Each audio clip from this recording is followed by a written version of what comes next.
8 দিন ধরে 140 টন ধ্বংসস্তূপের নিচে আটকে ছিলেন একজন মানুষ। অনেকে যখন আশা ছেড়ে দিয়েছিলেন, তখনই ঘটল অবিশ্বাস্য এক ঘটনা। জীবিত উদ্ধার করা হলো ভেনেজুয়েলার এরনান গিলকে।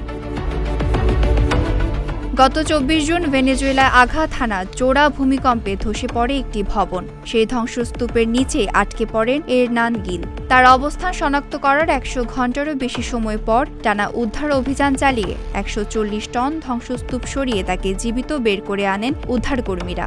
এই অভিযানে Venezuela, Chile, Costa Rica, El Salvador, Mexico, Portugal ও যুক্তরাষ্ট্রের উদ্ধারকারী দল একসঙ্গে কাজ করে। লোডশেডিং কিংবা ঘরের বাইরের তীব্র গরমে ওয়ালটন রিচার্জেবল ফ্যান থাকলে থাকবে শুধু বাতাস আর বাতাস। গিলের কাছে পৌঁছাতে তৈরি করা সুড়ঙ্গ কয়েকবার ধসে পড়ায় অভিযান আরও কঠিন হয়ে ওঠে।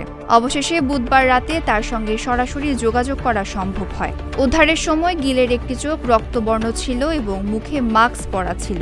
কোস্টারিকান রেড ক্রস জানিয়েছে তার শারীরিক অবস্থা বর্তমানে স্থিতিশীল।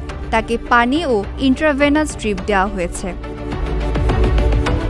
ওই জোড়া ভূমিকম্পে এখন পর্যন্ত প্রায় 2300 জনের মৃত্যুর খবর নিশ্চিত হয়েছে। ধারণা করা হচ্ছে পার্কিং লটের বেসমেন্টে থাকা একটি ছোট কংক্রিটের বুতি 140 টন ধ্বংসস্তূপের নিচে থেকেও এরনান গিলের প্রাণ বাঁচিয়ে দিয়েছে।